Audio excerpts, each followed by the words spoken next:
আসসালামু আলাইকুম।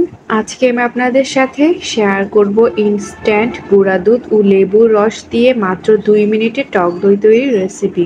এই টক দইটা যে এতটা পারফেক্ট হয় ভাবতেই পারবেন না। যখন আপনাদের টক দইটা প্রয়োজন পড়বে ঠিক এইভাবে আপনারা মাত্র ২ মিনিটে টক দই তৈরি করে নিতে পারবেন। আপনারা এই টক দইটা যে কোনো রান্নার কাজে ব্যবহার করতে পারবেন, খেতেও পারবেন। এটা নো ফেইল টক দই রেসিপি। যখন মন চায় ঘরে বসে আপনারা এইভাবে টক দইটা তৈরি করে নিতে পারবেন। তাহলে চলুন দেখে নিই রেসিপিটি।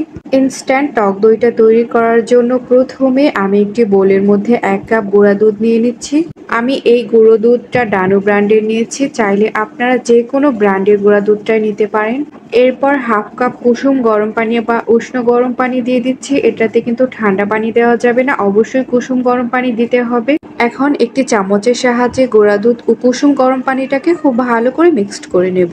গুঁড়া দুধ ও পানিটাকে খুব ভালো করে মিক্সড করতে হবে, দেখতে হবে যাতে করে এর মধ্যে কোনো দানা না থাকে।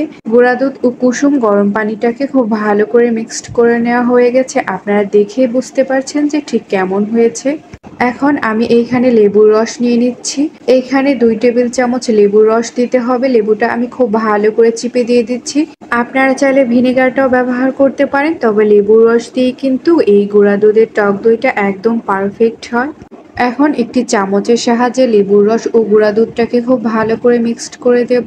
আপনাদেরকে আমি আবারও বলছি, এখানে কিন্তু কোনো প্রকার গরম পানি দেওয়া যাবে না, এটা কিন্তু উষ্ণ গরম পানি দিতে হবে। খুব বেশি গরম পানি ব্যবহার করলে এই দুধটা কিন্তু ছানা কেটে যেতে পারে, তাই অবশ্যই মনে রাখবেন কুসুম গরম পানি ব্যবহার করতে হবে। লেবুর সাথে গুঁড়ো দুধের এই মিশ্রণটা খুব ভালো করে মিক্সড করে নেওয়া হয়ে গেছে, একদমই কিন্তু ছানা কাটেনি, আপনারা দেখেই বুঝতে পারছেন। টক দইটাকে সেট করে নেওয়ার জন্য আমি ছোট্ট একটি বোল নিয়েছি। আমি এই বোলের মধ্যে টক দইটাকে সেট করে নেব। এই মিশ্রণটাকে এখন আমি এই বোলের মধ্যে দিয়ে দিচ্ছি। অবশ্যই মনে রাখবেন বোলটা যেন একদম শুকনো থাকে, কোনো রকম ভেজা অবস্থায় না থাকে। মিশ্রণটা বোলের মধ্যে দিয়ে দেওয়া হয়ে গেছে। টক দইটা সেট করে নেওয়ার জন্য আমি এই বোলটাকে নর্মাল ফ্রিজে রেখে দেব।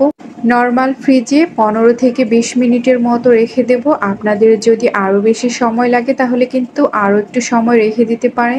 ভিডিওর মাঝখানে আমি আপনাদেরকে বলে দিচ্ছি, যদি আমার এই ভিডিওটি ভালো লাগে তাহলে অবশ্যই লাইক, কমেন্ট এবং শেয়ার করবেন। ইউটিউব থেকে দেখে থাকলে কিন্তু সাবস্ক্রাইব করবেন, আর ফেসবুক পেজ থেকে দেখে থাকলে কিন্তু ফলো করবেন। এখন এই বোলটাকে ১৫ থেকে ২০ মিনিটের জন্য নর্মাল ফ্রিজে রেখে দেব। ১৫ থেকে ২০ মিনিট পর আমি ফ্রিজ থেকে বের করে নিয়েছি। দইটা কিন্তু একদম সেট হয়ে গেছে। আমি একটি আঙুলের সাহায্যে আপনাদেরকে দেখিয়ে দিচ্ছি, পারফেক্টলি কিন্তু দইটা সেট হয়ে গেছে। এখন আমি আপনাদেরকে দইটা একটু কেটে দেখাচ্ছি ঠিক কেমন হয়েছে। আপনারা দেখে বুঝতে পারছেন দইটা কিন্তু একদম পারফেক্ট হয়েছে। আর হ্যাঁ, এই দইটা যে কোনো রান্নার কাজে ব্যবহার করা যাবে বা আপনারা খেতেও পারবেন, কোনো প্রকার সমস্যা নেই। আর আমার এই ভিডিওটি দেখার জন্য সবাইকে অনেক অনেক ধন্যবাদ।